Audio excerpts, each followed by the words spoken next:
এবং বিদেশি যে চক্রান্তগুলো চলছে এটা থেকে মুক্ত হওয়ার জন্য এটা সম্মানজনক সময় নিয়ে খুব তাড়াতাড়ি এই ষড়যন্ত্রগুলো বন্ধ হয়ে যাবে ইনশাআল্লাহ। আপনারা বাস্তবতা এবং আন্তর্জাতিক বিষয় বোঝেন না, এখানে অনেক নিগূঢ় বিষয় লুকিয়ে আছে। যারা গবেষক, যারা চিন্তা ভাবনা করেন বিশ্ব নিয়ে, তারা টের পাচ্ছে। আমরা আবার আহ্বান জানাচ্ছি, এটা শুধু কোরআনের অনুষ্ঠান না, এখান থেকে আমরা সংশোধন হয়ে এবং সংসদের বিষয়গুলো যেটা আছে সংস্কারের, এটা এখান থেকে আমরা জানাবো। কারণ এই পরিবেশ তৈরি করে দিয়েছে যারা সংস্কার করার জন্য। বৈষম্য বিরোধী ছাত্র আন্দোলনে যারা জীবন দিয়েছে ওনাদের 9 দফার ভেতরে এটা ছিল যে আমরা সংস্কার চাই। কথা বলেন না কেন? বৈষম্যের শিকার হয়েছিলেন আপনাদের নাটোরের এসপি মারুফ হাসান হাফিজাহুল্লাহ। আল্লাহর এই বান্দাকে এই 15 বছর বৈষম্যের শিকার বানিয়ে দূরে রাখা হয়েছিল। আল্লাহ রাব্বুল আলামিন এই আন্দোলনের মাধ্যমে জনগণের হাতে দেশটা তুলে দিয়ে এইরকম মানুষদেরকে আজ জনগণের খাদেম বানাচ্ছে। আমরা চাই সারা বাংলাদেশে যারা বৈষম্যের শিকার ছিলেন তাদেরকে সামনে নিয়ে আসা হোক। সংস্কার যখন আরম্ভ হয়ে গেছে, আমরা সংস্কার চাই। কথা বলেন না কেন? বিশেষ করে 1628টা চেয়ার যিনি পালিয়েছে, ওখান থেকে শুরু করে আপনাদের বাগাতিপাড়া থানার ওসি পর্যন্ত 5 তারিখের আগ পর্যন্ত যারা ছিল, আমরা চাই এই 1628টা চেয়ারে যেন ওরা আর না থাকে। এটা শুধু আমার না, আপনি সমন্বয়ক যারা 152 জন জিজ্ঞাসা করেন, প্রত্যেকের দাবি এইটাই। 1780 জন মানুষ জীবন দিয়ে গেল। 1780 জন মারা যাওয়ার পরেও যদি গণহত্যা না হয়, আমরা কি সবাই মরে গেলে গণহত্যা হতো?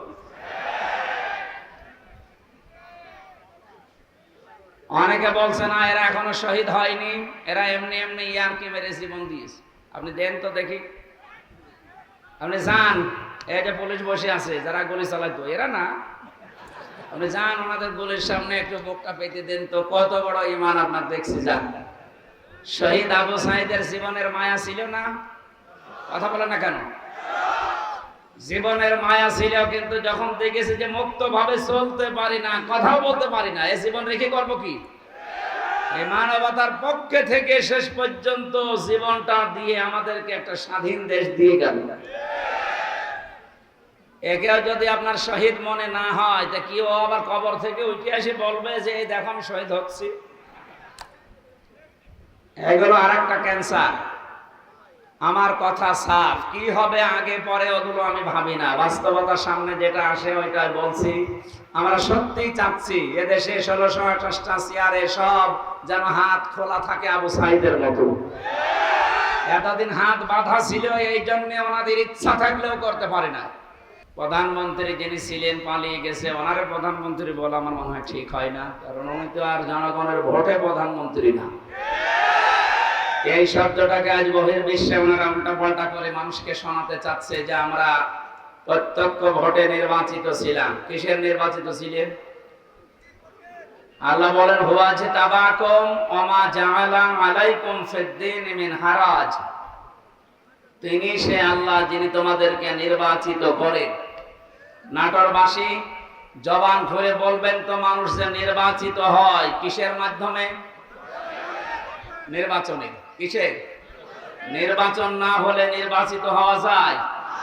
তামাম দুনিয়া এখন জানে যে 15.5 বছরে কোনো নির্বাচন হয়নি।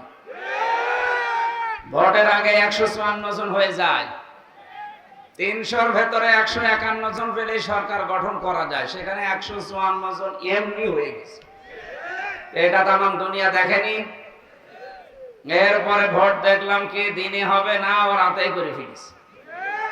তার মানে যারা 154 জন এমনিতে ডিক্লেয়ার দেয়, যারা দিনের ভোট রাতে করে ফেলে, তামাম দুনিয়ার মানুষ শোনেন, এগুলো জনগণের প্রত্যক্ষ ভোটে না, চুরির মাধ্যমে। আল্লাহ বলছেন আমি নির্বাচিত করি, আর নির্বাচিত করার পদ্ধতি নির্বাচন। সেই সিস্টেমই যখন আপনারা পাল্টিয়ে ফেলেছেন, আপনারা নির্বাচন চাননি, এই জন্য 15.5 বছর দেননি। আমিরে জামাত ডাক্তার শফিকুর রহমান হাফিজাহুল্লাহ, ওনাকে সাংবাদিক জিজ্ঞাসা করছে আওয়ামী লীগ নির্বাচনে আসবে কিনা। উনি জবাব দিয়েছেন ওনারা আসবে কি করে, কারণ ওনারা তো নির্বাচন চায় না। যে সেটা চায় না তার উপর এটা চাপিয়ে দিলে জুলুম হয়।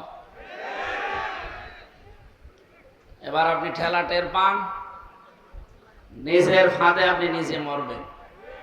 কথা বলে না কেন? যেহেতু সিস্টেমটা আল্লাহ রাব্বুল আলামিন কোরআনে কারীমের সূরা হজের 78 নম্বর আয়াতের মাঝে এটা আছে, হুয়া জিতাবাকুম, তিনি তোমাদের নির্বাচিত করেন। এটা রেকর্ড হচ্ছে, ভিডিও হচ্ছে, সারা দুনিয়াতে লাইভ চলছে।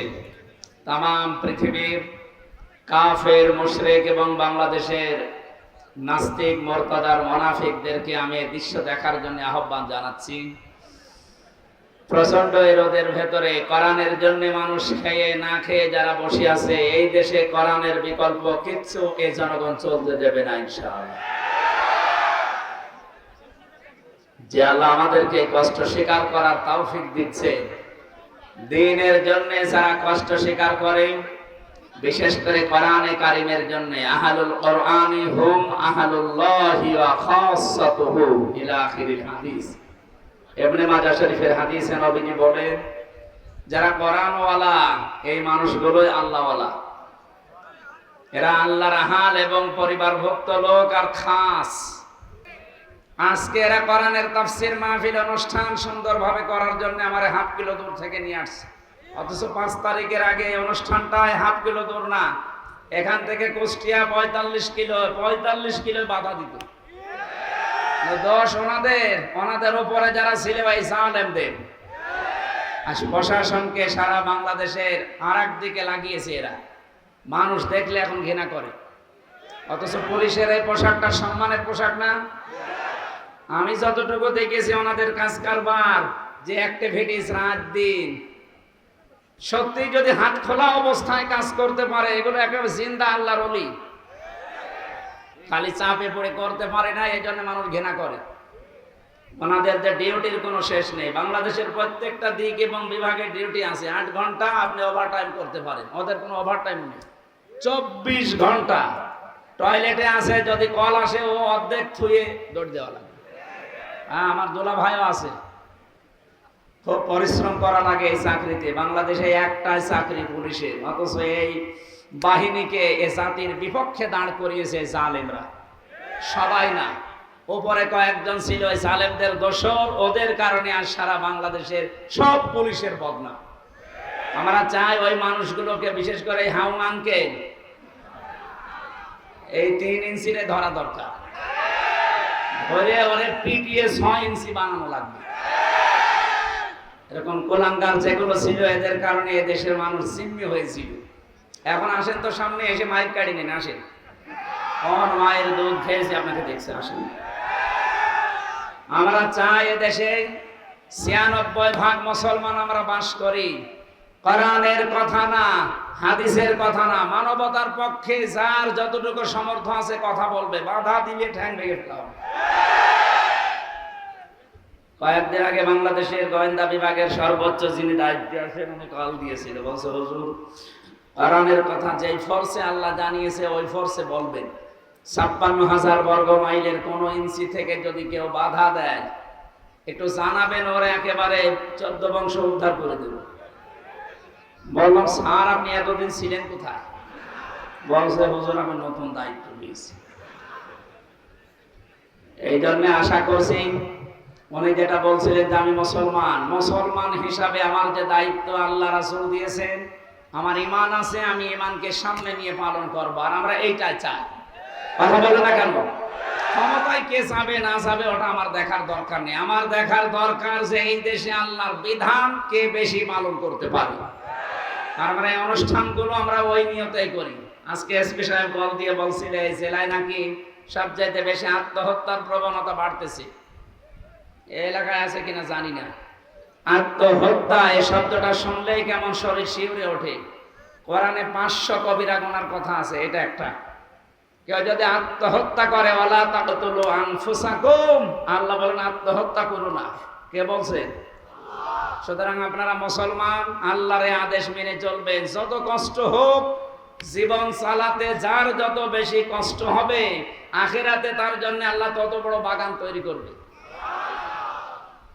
যে লোকটা 20 তলা বিল্ডিং এর মালিক, প্রতি মাসে 5 লাখ টাকা ভাড়া তোলে, আরামে খায় আর আল্লাহ আল্লাহ করে, ওর চাইতে যে লোকটা ভ্যান চালাচ্ছে, মাথার ঘাম পায়ে ফেলে জীবন চালাচ্ছে, এর টাকা ওর চাইতে 100 ভাগ হালাল। জান্নাত যখন আল্লাহ দেবে, এই 20 তলা বিল্ডিং এর মালিকের চাইতে ভ্যান চালককে আল্লাহ আগে দেবে। আপনারা রাজশাহী বিভাগ না এটা?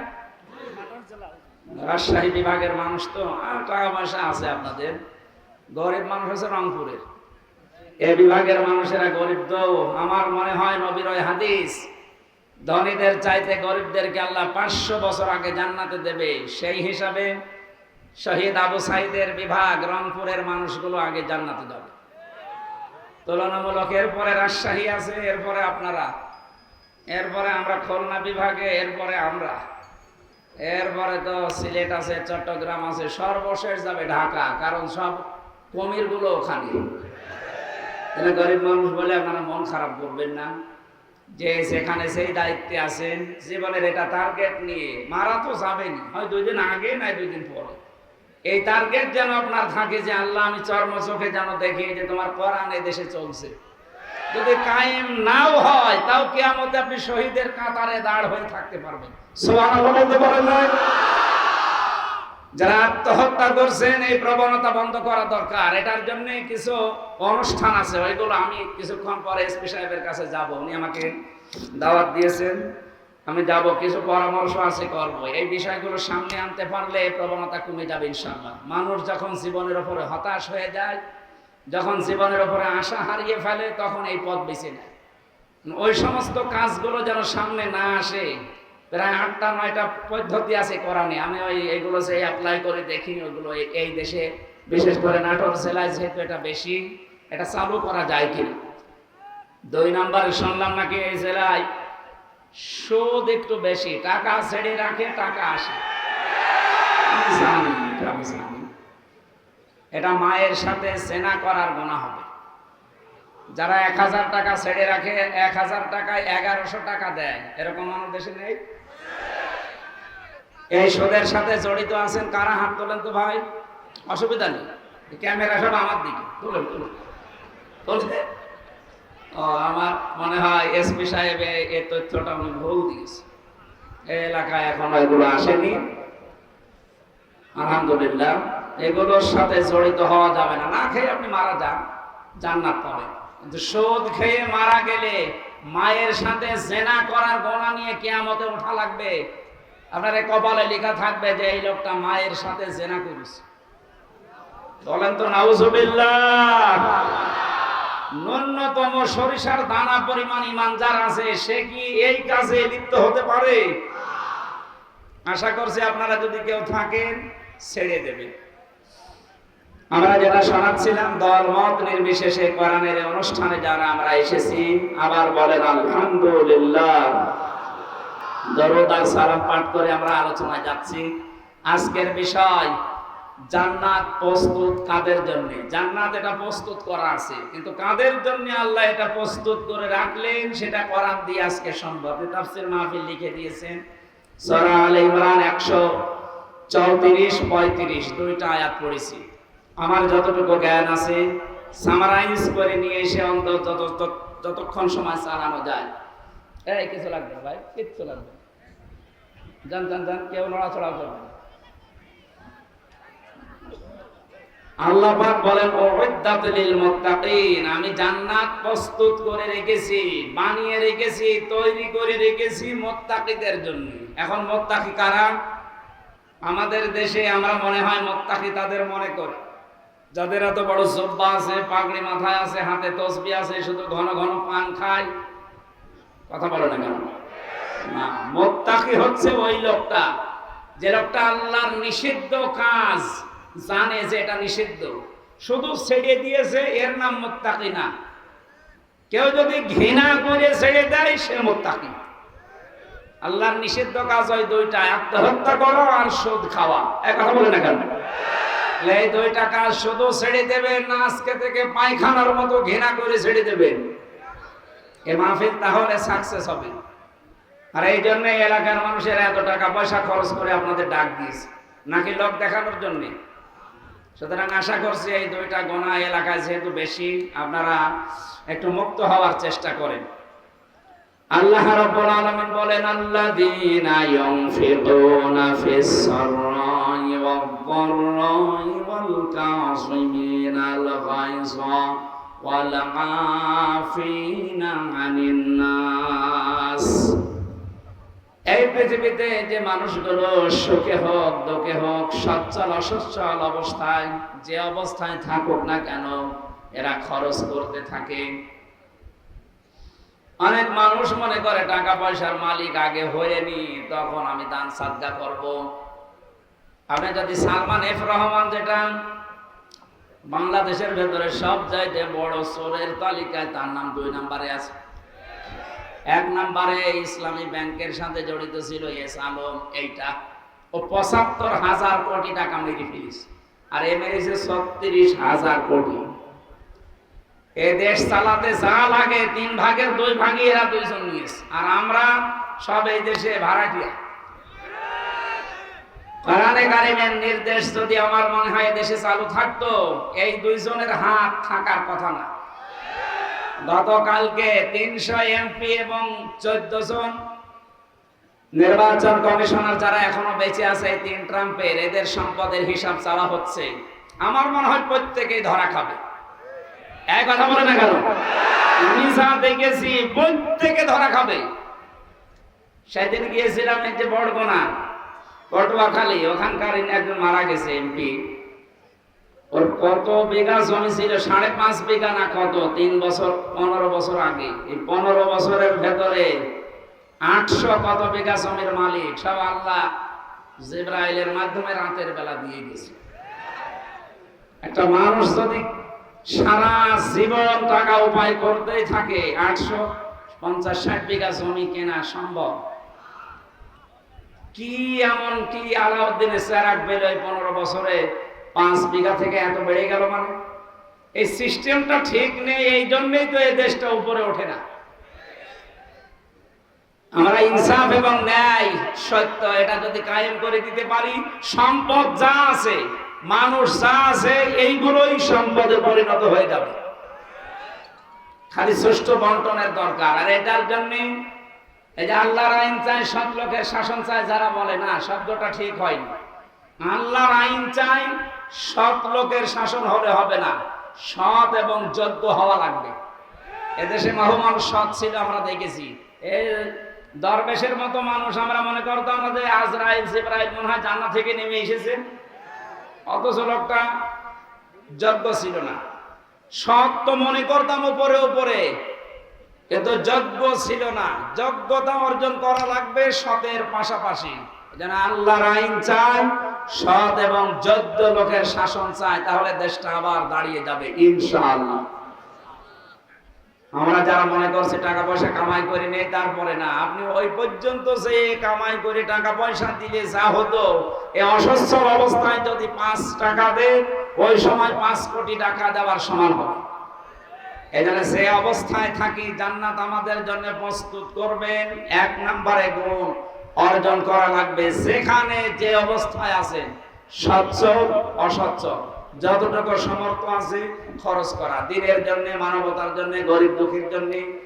এখানে একটা মাসলা বের হয়, যারা খরচ করে টাকা পয়সা, অর্থ সম্পদ, এগুলো খরচ করার ক্ষেত্রে হিসাব করা লাগবে যে আমি এগুলো করছি কি এখান থেকে বরিশালে যে, কুমিল্লায় যে, চট্টগ্রাম যে, না আমার বাড়ির আশপাশ দিয়ে। এজন্য দান করা, সাদকা করার নিয়ম হচ্ছে নিজের নিকট আত্মীয় থেকে শুরু করা। নিজের ভাইয়ের ছেলে লেখাপড়া করছে, বই কিনতে পারে না, ফর্ম ফিল আপ করার টাকা নেই, ও বরিশালে যে পীরের দরবারে একটা গরু দিয়ে আসছে।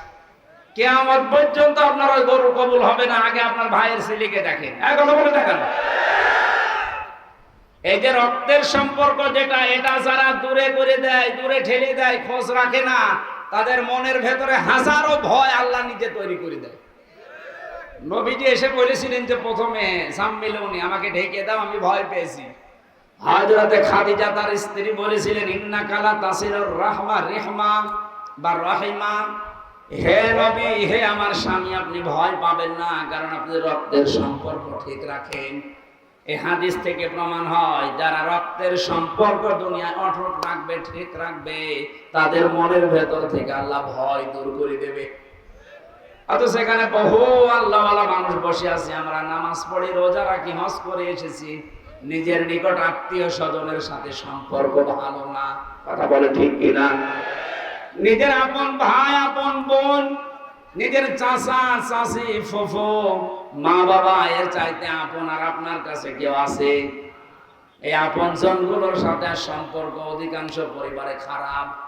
আমি যতগুলো কারণ পেয়েছি তার এক নাম্বার কারণ হচ্ছে অধিকাংশ বাড়ির পুত্রবধূ বউদের কারণে স্বামী তার রক্তের সম্পর্ক নষ্ট করে ফেলে। এটাকে বেশি বললাম? কথা বলে না কারণ আমরা জামাই, আমি সহ যত জামাই এখানে বসে আছে, এতে কোরআন শরীফ আমার সামনে, আল্লাহর কসম, আমরা জামাইরা যেভাবে শ্বশুর শাশুড়িকে মনে করি, যেভাবে শ্রদ্ধা করি, সম্মান করি, তাদেরকে দেখি, ওই নজরে যদি আমার বউগুলো আমাদের মা বাবা, আমার বোন ভাইকে দেখতো, এই দেশে কোনো পুরুষ আলাদা হতো না। আপনি শ্বশুর শাশুড়ির জন্য হাজারও করেন, অসুবিধা নেই, বউ খুব খুশি। একটু যদি নিজের মা বাবা, আপন বোন, আপন ভাইয়ের জন্য সামর্থ্য অনুযায়ী খরচ করতে চান, তখন দেখবেন আল্লাহ আলাম এই মানুষ মনে করছে বড় মন পাওয়া যায় না। আপনার মন এত ছোট কেন? আপনি তো আরো স্বামীকে অভয় দেবেন, বারবার স্বামীকে বলবেন স্বামী যা করো করো, দুনিয়া আখেরাত যা হয়ে যাক, সম্পর্কগুলো একটু ঠিক রাখার চেষ্টা করো। কারণ নবীজি জানিয়েছেন, কোন স্ত্রী যদি চায় আমার স্বামী আরো বেশি দিন বেশি থাক, আমার স্বামীর সম্পদ সম্মান আরো বেড়ে যাক, সে যেন বারবার তার স্বামীকে করবা, কিন্তু সম্পর্ক ঠিক রাখো। রক্তের কিসের? এটা আরো নষ্ট করে এরা। সম্পর্ক ঠিক রাখা দূরের কথা, কি করে নষ্ট করা যায় সেই ধান্দায় আছে। এরকম ছোট মনের বউ আছে কার ঘরে? হাত তোলেন তো। একজন মুরব্বী মানুষ, আপনার বউ আবার কি করে? না না, আমি হাসির খোরাকি নেই।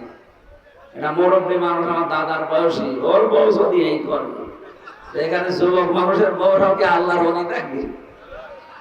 সম্মানিত মা বোনেরা, কোন স্বামী হাত তোলেনি, কয়েকটা কারণ আছে। আমার মনে হয় এই এলাকার মহিলারা খুব ডেঞ্জার, বাড়ি গেলে ভাত বন্ধ করে দিতে পারে, এই ভয়ে হাত তুলছে। আরে মুরব্বীর বউ আছে কি নেই, হাত তুলে বসে আছে। স্ত্রী হিসাবে স্বামীকে বলছে আপনি ভয় পাবেন না, কোন জিন ভূত পরী আপনাকে ভয় দেখাতে পারে না, কারণ আপনি রক্তের সম্পর্ক ঠিক রাখেন। আপনি ভয় পাবেন কেন? এই হাদিস থেকে প্রমাণ হয় যারা রক্তের সম্পর্কগুলো অটুট রাখে, ঠিক রাখে, তাদের মনের ভয় আল্লাহ দূর করে দেয়। সুবহানাল্লাহ বলতে পারেন না? আমরা আজকে থেকে আমি সহ যারা এখানে এসেছি শুনছি, এটা মেনে চলার তৌফিক কামনা করছি, আল্লাহ দান করেন। সুতরাং যে অবস্থায় থাকেন, খরচের এই হাত বাড়ান।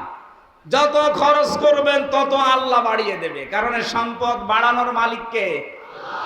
আপনার কোনোদিন ধারণাও নেই যে এই জায়গা থেকে টাকা আসতে পারে, যেহেতু সম্পদের মালিক আসলে আল্লাহ, উনি বলছে খরচ করো, আমি বাড়িয়ে দেব। এই যে নদীর পানি, আপনি দেখেন কোন জিনিস এক জায়গায় রাখবেন তো নষ্ট হয়ে যাবে। এক জায়গায় পানি যদি কেউ জমাট বেঁধে রাখে, পচন ধরে, পোকামাকড় তৈরি হয়, দুর্গন্ধ হয়। কথা বলে না কেন? লোহা লাকড় এক জায়গায় রাখেন, জং ধরে মরিচা পড়ে নষ্ট হয়ে যাবে। টাকা পয়সা এক জায়গায় রাখলে নষ্ট হয়, তার মানে মানুষের শত্রু তৈরি হয়। কিন্তু এর হক যদি কেউ আদায় করে, দানের মাধ্যমে, সাদকার মাধ্যমে, যাকাতের মাধ্যমে, যাদেরকে দেবেন ওইটার মাধ্যমে, তারা আপনার সম্পদের, আপনার জীবনের পাহারাদার হয়ে যাবে। জোরে বলেন সুবহানাল্লাহ। আমরা যদি চাই আমাদের জন্য আল্লাহ জান্নাত প্রস্তুত করে রাখো, যে অবস্থায় আছি, ধনী আছি, গরিব আছি, সচ্ছল অসচ্ছল, যতটুকু পারেন 2 টাকা দেন, তাও ভালো। খরচ করার হাত তৈরি করেন। হযরতে বেলালকে একবার জিজ্ঞাসা করেছিলেন নবীজি, আনফিক ইয়া বেলাল, খরচ করো। হযরতে বেলাল বলেছেন, হে রাসূল, খরচ করব। আমি কি খরচ করব? আমার কিছুই নেই। বিশ্বনবী বললেন, একটা কাজ করো, আযান দাও। এই যে আযান দিয়ে মানুষকে আল্লাহর দিকে ডাকো, এইটাও খরচ। যদি আপনার কিছুই না থাকে দেওয়ার জন্য, দুইটা ভালো কথা মানুষকে শিক্ষা দেন, বলেন এইটাও খরচ, বলেন সুবহানাল্লাহ। 2 নম্বরে আল্লাহ পাক বলেন আল কাযিমিন আল গায়জ, তোমরা রাগকে কন্ট্রোল করো। এই দেশে 15.5 বছর এটা আমরা দেখতে পাইনি, যেহেতু এখন সময় সুযোগ এসেছে, রাগকে কন্ট্রোল করা লাগবে। জিহাদের ময়দানে যে লোকটা বীর দর্পে যুদ্ধ করছে, কুস্তিগীরকে আল্লাহর নবী বীর বলেন নাই, নবীজি বলেন বীর হচ্ছে ওই লোকটা যে লোকটা রাগ হলে নিজেকে কন্ট্রোল করতে পারে। এসপি সাহেবের যে ঘোষণা যে আত্মহত্যা বেড়ে গেছে, অন্যতম কারণে রাগ কন্ট্রোল করতে না পারা। রাগ কন্ট্রোল করার কয়েকটা পদ্ধতি আছে। রাগ মানুষের আসবেই, হবে, এইটাই স্বাভাবিক। মানুষকে আল্লাহ যে 8টা জিনিস দিয়ে বানিয়েছেন, তার ভেতরে এইটা একটা। রাগ হবে আপনার, কিন্তু এটাকে দমন করার, কন্ট্রোল করার পদ্ধতি আল্লাহ নিজে দিয়েছেন নবীর মাধ্যমে। রাগ হলে অনেকে তালাক দিয়ে দেয় স্ত্রীকে, 3 বার না 10, 15 বার, 100 বার তালাক দিয়ে বলে তোর 14 বংশরে দিয়ে দিলাম। তালাক দেওয়ার একটা সুন্নাত পদ্ধতি আছে, 3 মাসে 3 হায়েজে 3 বার তালাক দিলে ওইটা তালাক হয়। ইমাম আবু হানিফা রাহমাতুল্লাহ আলাইহির মত অনুযায়ী অন্যান্য যে মাযহাব আমরা অনেকে মেনে চলি, অন্য মাযহাবে তালাক হবে। তার মানে আপনার স্ত্রী মাসের ভেতরে হয়তো 5 দিন 10 দিন বাদ দিয়ে 20 দিন পবিত্র থাকে, পরিষ্কার পরিচ্ছন্ন থাকে, বাকি অসুস্থ থাকে 5 দিন 3 দিন 10 দিন। এই 10 দিন বাদ দিয়েও যদি 20 দিন তারে পবিত্র পান, তালাক দিতে চাইলে কয়েকটা পদ্ধতি পার করা লাগে, 5টা। বিভিন্ন শ্রেণীর মানুষ আছে, এই জন্য মাসলাটা বলছি। স্ত্রীর ভেতরে যদি আল্লাহ বিরোধী কোনো কাজ কারবার দেখেন, হ্যাঁ, ফরজ নামাজ পড়ে না, ফরজ রোজা রাখে না, স্বামীর জায়েজ কথা মানতে চায় না, এমনকি নিজের শরীরকে যে পর্দায় রাখা দরকার এটা রাখতে চায় না, তাহলে প্রথম তারে 1 নম্বরে ওয়াজের মাধ্যমে পরিবর্তনের চেষ্টা করা। ইয়াইজুকুম, তাদেরকে ওয়াজ করো। এর মাধ্যমে যদি ওর পরিবর্তন না আসে, তাহলে ওর বিছানা আলাদা করে দেওয়া। এতেও যদি ওর বিবেক না খোলে, তাহলে মৃদু আঘাত করা মানে শাসনের জন্য। তাহলে এমন মার দেওয়া যাবে না যত দাঁত মুখ খুলে দিছে। জেলখানায় এই 3টা বছরে আমার মনে হয় 100 জনের 60 জনকে আমি দেখেছি এই পারিবারিক জীবনের মামলা নিয়ে জেল খাটতেছে। কিচ্ছু না, সেরকম কোনো বড় বিষয় না। এই পারিবারিক জীবনে ঠুনকো একটা বিষয় নিয়ে হয়তো স্ত্রীকে সংশোধনের জন্য একটা চড় দিয়েছে, ও ছাতা গেছে মরে।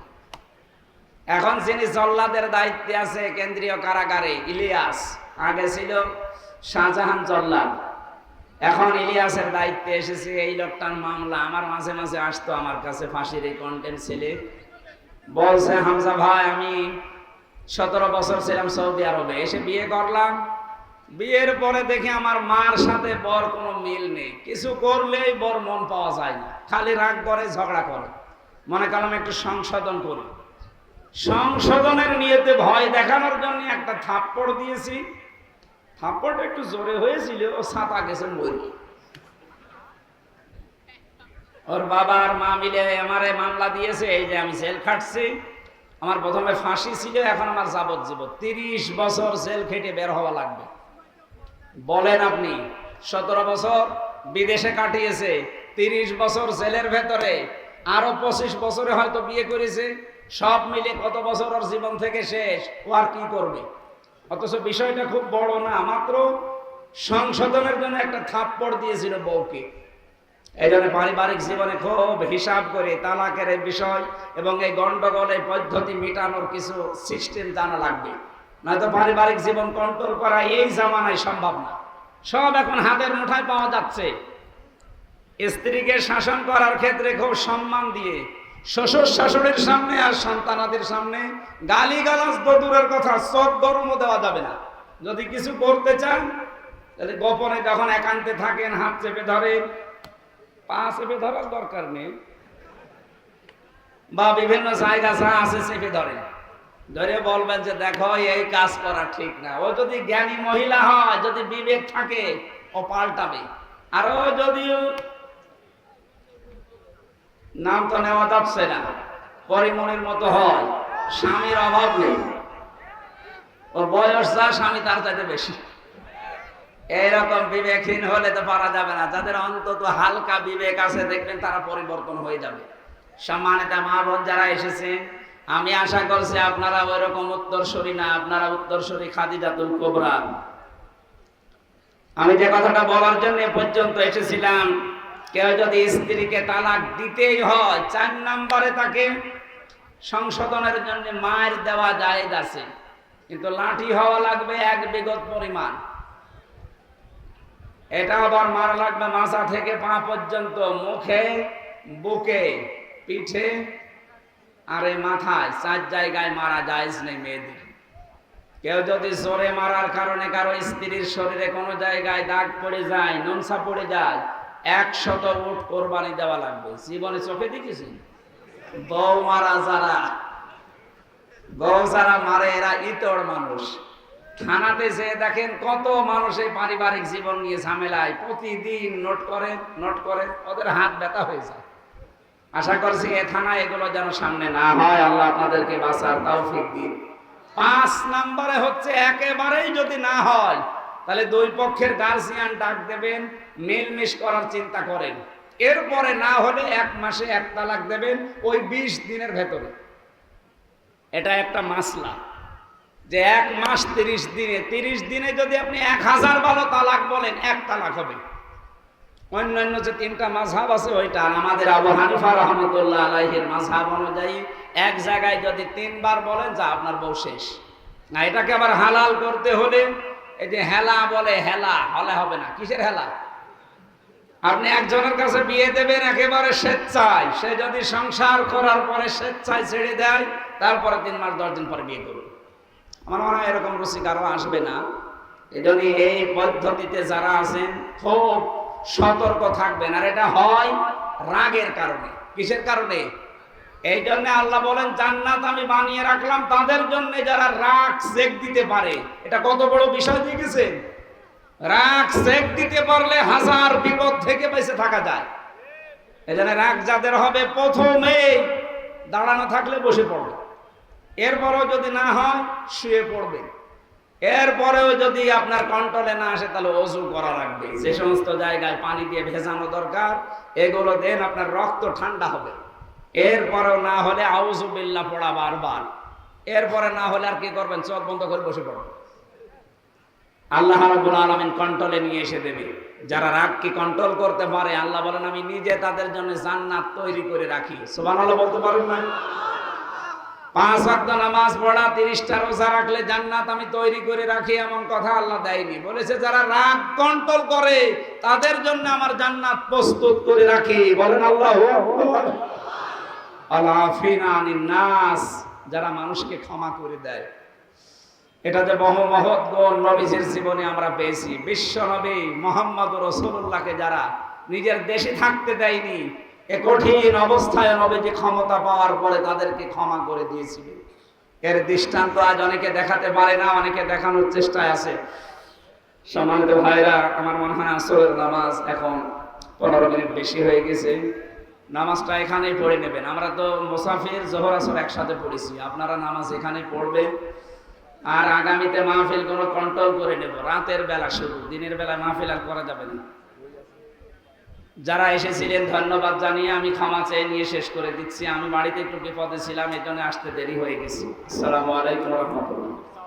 আল্লাহুম্মা আমিন। লা ইলাহা ইল্লা আনতা সুবহানাকা ইন্নী কুনতু মিনাজ জালিমিন।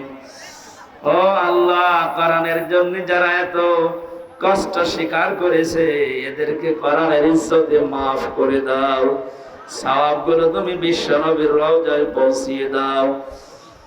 যত মানুষ দূর দূরান্ত থেকে এসেছে প্রতিটি মানুষের যাওয়া আসায় কদমে নেকি দিয়ে দাও।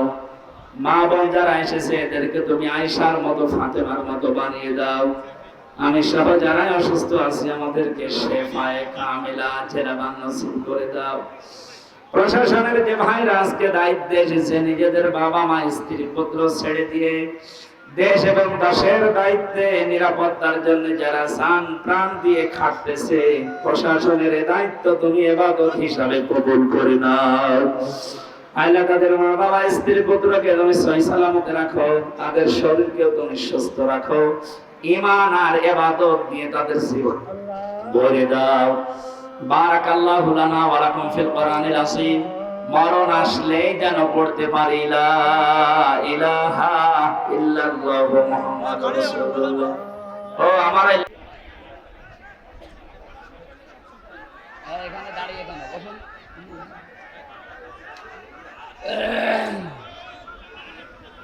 ইন্নাল হামদালিল্লাহি ওয়াস সালাতু ওয়াস সালামু আলা রাসূলিল্লাহ। আম্মা বা'দু ফাউযু বিল্লাহি মিনাশ শাইতানির রাজীম। বিসমিল্লাহির রহমানির রহিম।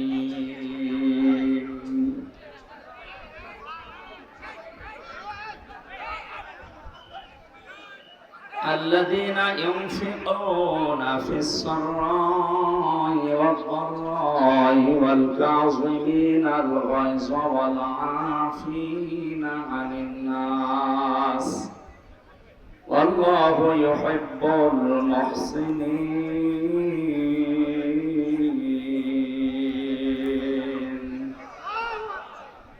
والذين إذا فعلوا فاحشة أو ظلموا أنفسهم ذكروا الله فاستغفروا لذنوبهم ومن يغفر الذنوب إلا الله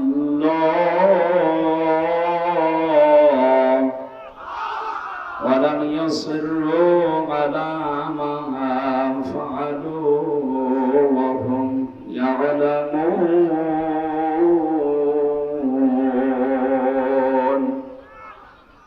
صدقت يا ربنا. عن معاذ بن جبل رضي الله تعالى عنه قال قال النبي صلى الله عليه وسلم خذوا العطاء ما دام عطاء فإذا صار رشوة في الدين ولستم بتاركيه يمنعكم الفقر والحاجة ألا إن روح الإسلام دائرة فدور مع الكتاب حيث دار ألا إن الكتاب والسلطان لا يفترقان فلا تفارق الكتاب إلى آخر الحديث. رواه ابن ماجه.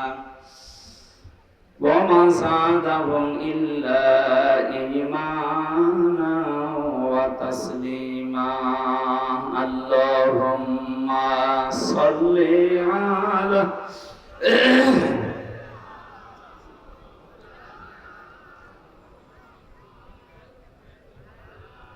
وعلى آل سيدنا مولانا। আলহামদুলিল্লাহ, বাংলাদেশের ঐতিহ্যবাহী জেলা নাটোর বাগাতিপাড়া থানার অন্তর্গত রহিমানপুর বাজার জামনগর নুরানি হাফিজিয়া মাদ্রাসার উদ্যোগে অষ্টম বাৎসরিক তাফসীর কোরআন তাফসীর মাহফিলের স্বনামধন্য সভাপতি জনাব আখতারুজ্জামান তোলা, মাহফিলের প্রধান অতিথি বাংলাদেশ জামাত ইসলামী নাটোর জেলার সম্মানিত জেলা আমির অধ্যাপক ডক্টর মীর মোহাম্মদ নুরুল ইসলাম, বিশেষ অতিথিবৃন্দ, এতক্ষণ যারা আলোচনা রেখেছেন মাওলানা হোসাইন আহমেদ মাহফুজ চুয়াডাঙ্গা, হাফেজ মাওলানা মিজানুর রহমান, মাওলানা আতিয়ার রহমান, যত মানুষের নাম দিয়েছেন এমনি সময় কম, এত মানুষের নাম বলে দোয়া করতে গেলে আসরে আসান দিয়ে দেবে, একবারে দোয়া পড়ে দিচ্ছি। ওয়ারাফানা লাকা যিকরাক। আমি এসেছে এতক্ষণ পরে।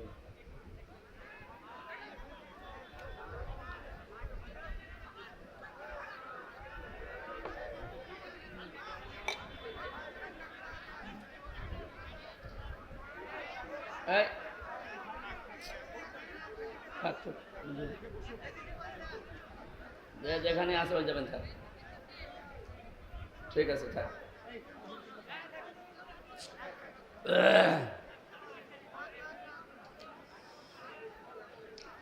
মঞ্চে বসা ওলামা ইকরাম, সামনে বসা মুসলমান ভাইরা, পর্দার আড়ালের সম্মানিতা মা এবং বোনেরা, প্রশাসনের ভাইরা, প্রাণ প্রিয় নাটোরবাসী, এটা রেকর্ড হচ্ছে, ভিডিও হচ্ছে, সারা দুনিয়াতে লাইভ চলছে। তামাম পৃথিবীর কাফের, মুশরিক এবং বাংলাদেশের নাস্তিক, মুরতাদার, মুনাফিকদেরকে আমি এই দৃশ্য দেখার জন্য আহ্বান জানাচ্ছি। প্রচন্ড এই রোদের ভেতরে কোরআনের জন্য মানুষ খেয়ে না খেয়ে যারা বসে আছে, এই দেশে কোরআনের বিকল্প কিচ্ছু এই জনগণ চলতে দেবে না ইনশাআল্লাহ। যে আল্লাহ আমাদেরকে কষ্ট স্বীকার করার তৌফিক দিচ্ছে, দ্বীনের জন্য যারা কষ্ট স্বীকার করে, বিশেষ করে কোরআনে কারিমের জন্য, আহলুল কোরআনি হুম আহলুল্লাহি ওয়া খাসাতুহু ইলা আখিরিল হাদিস। ইবনে মাজাহ শরীফের হাদিসে নবীজি বলেন, যারা কোরআনওয়ালা এই মানুষগুলোই আল্লাহওয়ালা। এরা আল্লাহর আহাল এবং পরিবারভুক্ত লোক। আর খাস প্রধানমন্ত্রী যিনি ছিলেন পালিয়ে গেছে, ওনারে প্রধানমন্ত্রী বলা আমার মনে হয় ঠিক হয় না, কারণ উনি তো আর জনগণের ভোটে প্রধানমন্ত্রী না। এই শব্দটাকে আজ বহির্বিশ্বে ওনারা উল্টা পাল্টা করে মানুষকে শোনাতে চাচ্ছে যে আমরা প্রত্যক্ষ ভোটে নির্বাচিত ছিলাম। কিসের নির্বাচিত ছিলেন? আল্লাহ বলেন, হুয়া জিতাবাকুম ওয়া মা জাআলা আলাইকুম ফিদ-দীন মিন হারাজ। তিনি সে আল্লাহ যিনি তোমাদেরকে নির্বাচিত করেন